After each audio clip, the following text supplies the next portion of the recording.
Welcome to Mindset Hub Tube, the place where ideas don't just inspire you, they move you to change. This channel exists for people who are tired of knowing what to do, but still not doing it. For people who feel intelligent, capable, and ambitious, yet somehow stuck in the same patterns, the same delays, the unfinished plans. If that sounds like you, stay with me, because today's story might quietly change the way you live your life. There is a moment most people experience, often late at night when the noise finally dies down, the phone is put aside, the world slows, and in that silence, a heavy thought appears. I know what I should be doing, so why am I not doing it? It's not laziness, it's not lack of talent, it's something deeper. A strange paralysis where the mind is busy, but the body refuses to move. Dreams are clear, intentions are strong, but action never arrives. And the longer this gap lasts, the heavier it feels. Guilt replaces motivation. Overthinking replaces courage, and slowly a quiet fear grows. The fear that maybe this is just who you are. The Art of Taking Action is not a book that shouts at you to hustle harder. It doesn't promise overnight success or magical motivation. Instead, it gently exposes a misunderstanding that most of us have lived with our entire lives. A misunderstanding about how change actually happens. In the West, we are taught that we must think first, feel ready, feel confident, feel motivated, and only then act. Japanese psychology flips this idea completely on its head. It says action does not follow motivation. Motivation follows action. And the moment you truly understand this, everything begins to shift. The book opens with a simple but uncomfortable truth. Most people wait. They wait to feel ready. They wait for clarity. They wait for confidence. They wait for the perfect plan. And while they wait, life quietly moves on without them. Days turn into weeks, weeks into years, and the cost of waiting is not just lost time, it's lost self-respect. Every time you don't act on what you know is right, a small part of you stops trusting yourself, and that is far more dangerous than failure. In Japanese psychology, there's an understanding that emotions are unreliable guides. Feelings rise and fall like the weather. If you wait for the right feeling, you may wait forever. Action, on the other hand, is something you can control right now. You may not control how confident you feel, but you can control whether you take one small step. And that step, no matter how small, has the power to change how you feel. The book introduces a concept that feels almost too simple to be true. Act first. Adjust later. This doesn't mean reckless action. It means imperfect movement. It means doing something before your mind talks you out of it. Because the mind is excellent at creating reasons to delay. It disguises fear as logic. It tells you to wait until you know more, until you're better prepared, until the timing is perfect. But perfection is just fear wearing a suit. There was a story of a man who desperately wanted to improve his health. He read books, watched videos, planned diets, researched workouts. He knew everything there was to know, but he couldn't start. Every morning, he promised himself tomorrow would be different.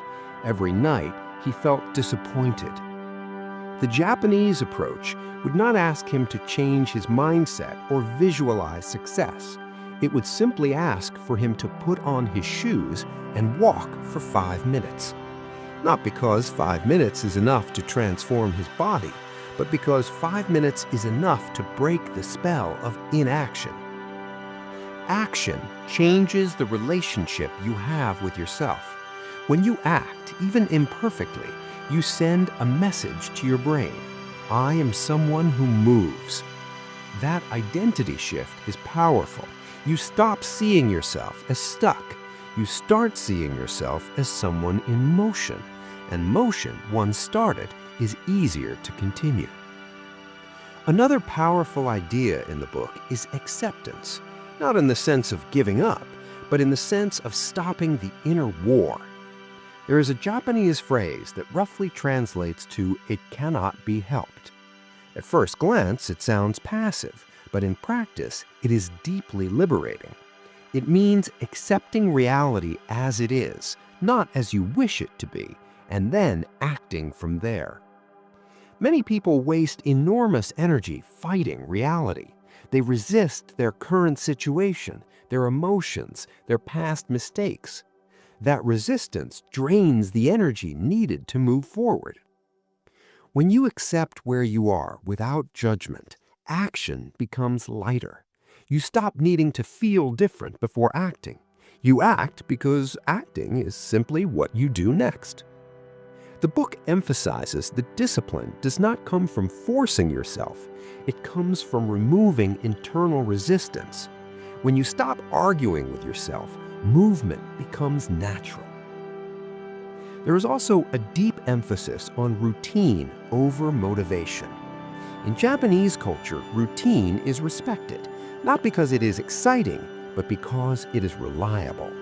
Motivation is treated like a guest, welcome when it appears, but not required. Routine is treated like a foundation. You brush your teeth not because you feel inspired, but because it's what you do. Imagine approaching your goals the same way. Not with drama, not with pressure, just quiet consistency. The book gently reminds us that failure is not something to be avoided. In fact, failure is often the result of taking action, and that's a good thing. When you act, you get feedback. When you wait, you get nothing. Feedback allows adjustment. Adjustment leads to growth. Growth builds confidence. Confidence fuels more action. This loop only begins once you move. One of the most emotional parts of the book is its compassion. It does not shame you for struggling. It understands that being human is hard. It acknowledges fear, doubt, and resistance without treating them as enemies. Instead, they're treated as signals, reminders to simplify, to shrink the step, to return to action. The Japanese approach encourages doing less, but doing it now. Instead of asking, "Can I do this perfectly?" you ask, "What is the smallest action I can take today?" That question is powerful because it removes excuses. You may not be able to change your life today, but you can write one sentence. You can send one message. You can take one step, and that is enough to begin. As the story continues, you start to see how much of your suffering has come from delay, from living in your head instead of your life, from mistaking preparation for progress. The book doesn't promise that action will always feel good. Sometimes it feels uncomfortable. Sometimes it feels scary. But discomfort is temporary. Regret lasts much longer. Slowly, a new understanding forms. You don't need to become a new person to take action. You take action and you become a new person. Identity is built from behavior, not intention. Every small act is a vote for the person you are becoming. And this is where everything begins to change. As action begins to replace hesitation, something quiet but profound happens inside a person. The noise in the mind starts to soften. The constant self-criticism loses its grip, not because life suddenly becomes easy, but because movement creates clarity. The book keeps returning to this truth in different forms, almost like a gentle reminder whispered again and again. You don't think your way into a new life, you live your way into new thinking. Many people believe they are stuck because they are broken in some way. They think they lack discipline, willpower, or confidence. But Japanese psychology suggests something radically kinder. It says you are not broken. You are simply caught in a loop where thought is trying to do the job of action. The mind was never meant to carry that burden alone. When you expect thinking to solve everything, it becomes overwhelmed, anxious, and defensive. Action relieves the mind by sharing the load. There's a powerful moment described in the book where a person realizes that waiting to feel different before acting is like waiting for a pool to warm up before jumping in. The warmth only comes after you're already in the water. This simple metaphor carries so much weight because it mirrors real life perfectly. Confidence doesn't arrive before you start. It arrives because you start it. Discipline doesn't appear magically one morning. It grows quietly from repeated behavior. The book spends time exploring how deeply habits shape identity, not in a loud, dramatic way, but subtly. You wake up and do what you always do. You react the way you always react. And over time, these small, repeated actions create a story about who you are. If your actions say you avoid discomfort, your identity becomes fragile. If your actions say you face small challenges daily, your identity becomes resilient. What's fascinating is how Japanese psychology removes moral judgment from this process. You are not weak for avoiding action, you are human. But you are also responsible. Responsibility here doesn't mean blame, it means responsibility, the ability to respond with action, even when emotions resist. The book introduces the idea that emotions do not need to be fixed before acting. This is deeply freeing. So many people waste years trying to get rid of fear, anxiety, or doubt before they begin. But emotions are not problems to solve. They are experiences to carry while moving forward. You can act while afraid. You can act while uncertain. You can act while tired. Waiting for emotional perfection is just another form of delay. There's a quiet courage in this approach. It does not ask you to feel brave. It asks you to behave bravely. And behavior, unlike feelings, is something you can choose. This shifts power back into your hands. Another deeply human insight from the book is how much energy is lost to self-negotiation. That inner dialogue where you argue with yourself, bargain with yourself, promise yourself you'll start later. That negotiation is exhausting. It drains far more energy than the action itself would. Japanese discipline bypasses negotiation. It replaces it with routine. When something becomes routine, it no longer requires debate. You simply do it. Think about how many things you do every day without motivation. You get dressed, you eat, you show up where you're expected. Not because you're inspired, but because it's part of life. The book invites you to bring the same neutral, non-dramatic approach to personal growth. No hype, no pressure, just steady, humble action. The story deepens when the book addresses failure. In Western culture, failure often feels like a verdict on your worth. In Japanese psychology, failure is information. Nothing more, nothing less. If something didn't work, you adjust and try again. There's no identity crisis attached to it. This mindset removes the fear that stops so many people from starting. When failure loses its power, action becomes lighter. The book gently challenges the obsession with outcomes. When you fixate on results, you create pressure. Pressure creates resistance. Resistance leads to avoidance. Instead, the focus is placed on process. What can you do today? Not to win, not to succeed, but simply to participate fully in your own life. There is something deeply grounding about this philosophy. It pulls you out of the future and back into the present moment. Action always happens now, not tomorrow, not someday, now. And when you anchor yourself in the now, anxiety about the future loses some of its grip. As the narrative continues, you begin to see how much suffering comes from the gap between intention and behavior. You want to be healthier, kinder, more disciplined, more focused, but your actions don't align with those desires. That gap creates inner conflict. Action closes that gap, And as it closes, peace slowly replaces frustration. The book does not promise transformation overnight. It promises something more realistic and more powerful: momentum. Momentum is built one step at a time, and once it exists, it carries you forward even on days when motivation is low. Momentum is what allows ordinary people to do extraordinary things without burning out. There is a quiet dignity in this way of living. No need to announce your goals, no need to wait for validation. You act because action is aligned with who you want to become.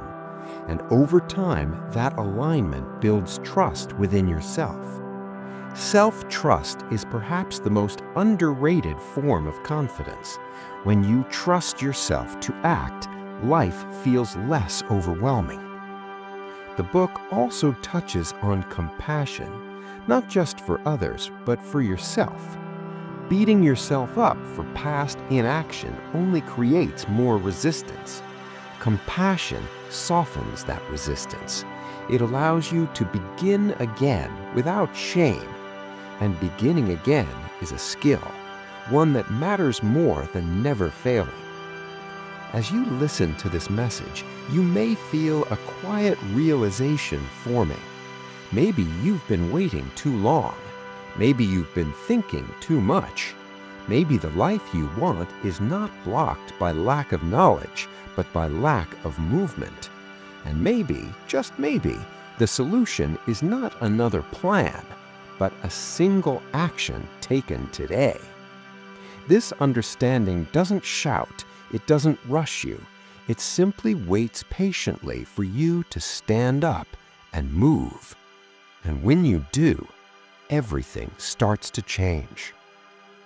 As the story unfolds further, the book begins to reveal something even more subtle and powerful. It shows how much of our inner struggle is not caused by the world, but by the way we relate to our own thoughts. Thoughts feel convincing, they sound intelligent, they present themselves as truth. But Japanese psychology treats thoughts very differently. Thoughts are not commands, they are not instructions. They are simply mental events, and you do not need to obey them to act. This realization alone can feel like a release.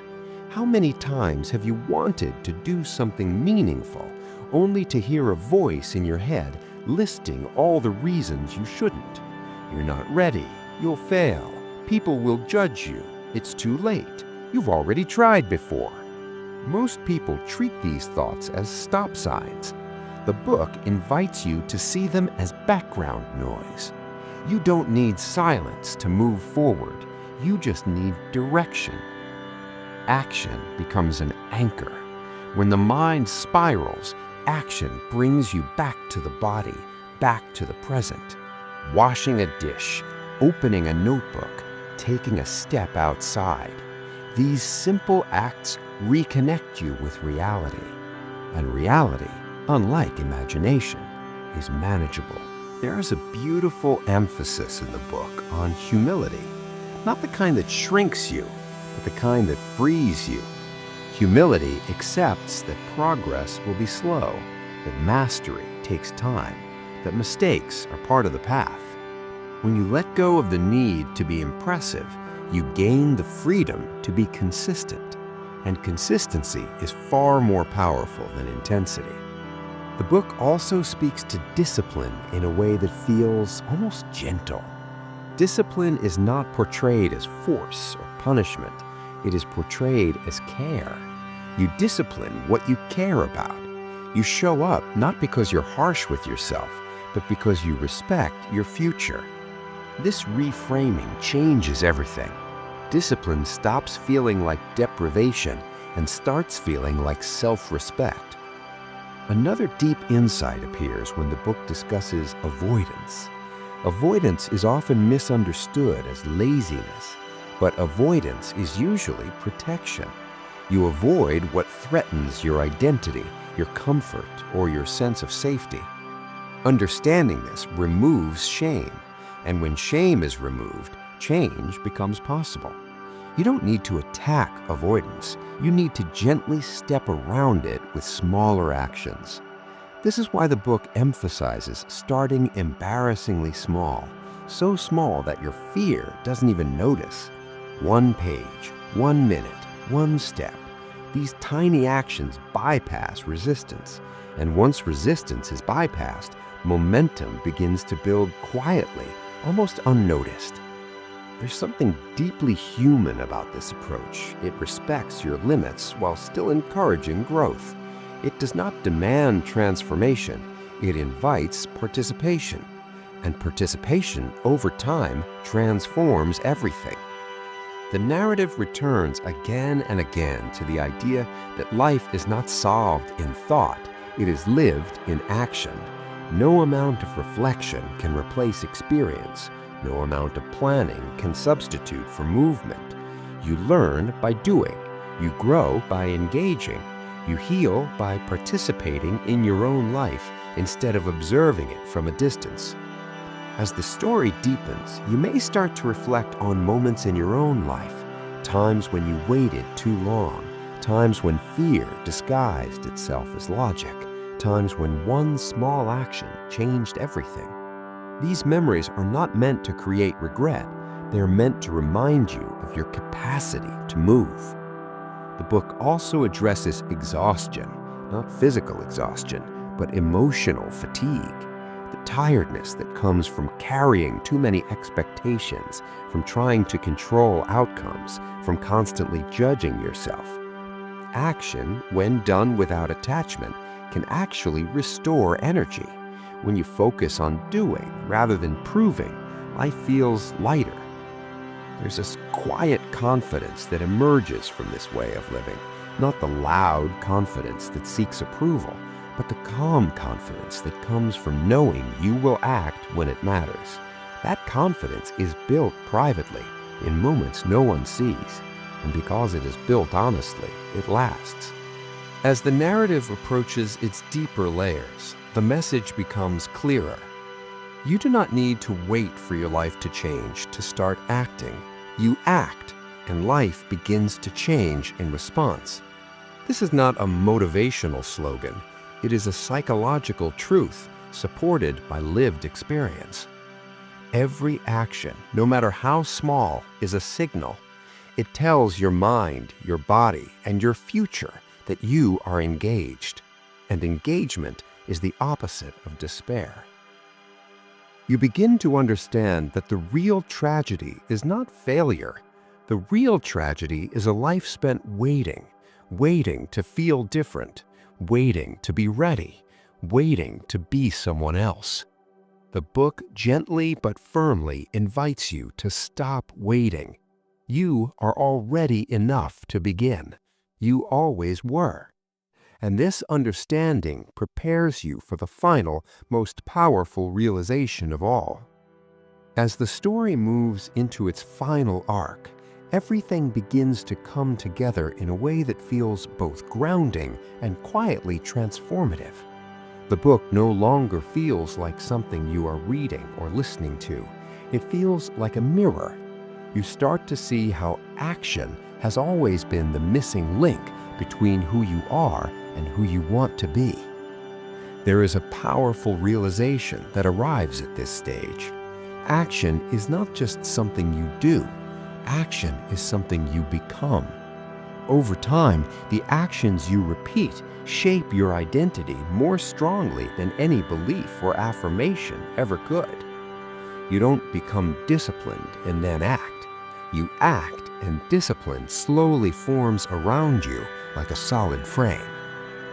Japanese psychology places deep respect on practice, not practice as preparation, but practice as life itself. Every day becomes an opportunity to practice showing up, even imperfectly, especially imperfectly, because perfection creates pressure, and pressure creates paralysis. Practice creates progress. The book gently dissolves the illusion that big change requires big effort. Most lasting change comes from small actions, repeated without drama. You begin to understand that consistency is not about intensity, it's about trust. Trusting yourself to do what you said you would do, even when no one is watching, even when the excitement fades. There is a moment in the narrative where the idea of freedom is redefined. Freedom is not doing whatever you want. Freedom is being able to do what matters, even when you don't feel like it. That kind of freedom is built, not wished for, and it is built through action. As you reflect on this, something softens inside. The pressure to figure everything out eases. The need to have a perfect plan fades. You realize you don't need clarity to move forward. You need movement to gain clarity.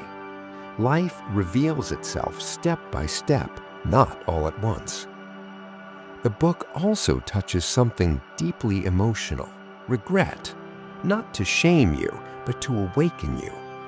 Regret is rarely about the things we tried and failed. It's about the chances we never took, the words we never spoke, the steps we never dared to take. Action is the only antidote to that kind of regret. There is a quiet invitation here to stop postponing your life, to stop living in preparation mode, to stop treating your real desires as future projects. The future is built from what you do today, not what you plan to do someday. As the story reaches its closing moments, the message becomes deeply personal. You are not behind. You are not broken. You are not lacking something essential. You are simply one action away from changing the direction of your life. And that action does not need to be heroic. It just needs to be real. You begin to see that growth does not come from dramatic breakthroughs. It comes from showing up on ordinary days, on days when motivation is low, on days when doubt is loud, on days when progress feels invisible. Those days matter the most. Action in this philosophy is an act of self-respect. Every time you act despite resistance, you tell yourself that your life is worth engaging with. That message, repeated over time, builds a strength no failure can take away. And finally, the story settles into a simple truth. You don't need to become fearless to live fully. You need to move forward with fear beside you. You don't need certainty to begin. You need willingness. You don't need to wait for your life to start. It has already started. The only question is whether you will participate. This is where the book gently lets go of your hand and places responsibility back where it belongs, with you, not as a burden, but as a gift, because the power to act has always been yours. And as we come to the end of this journey, let me speak to you directly. If this story resonated with you, if you saw yourself in these words, don't let this be another moment of inspiration that fades. Take one small action today, just one. Let that action be your response to this message. This is Mindset Hub Tube, and this channel exists to help you not just think differently, but live differently. If this video gave you clarity, share it with someone who feels stuck. Like the video so more people can find it, and subscribe to Mindset Hub Tube, because this is where we turn understanding into action. Your next step doesn't have to be perfect. It just has to be taken. I'll see you in the next video.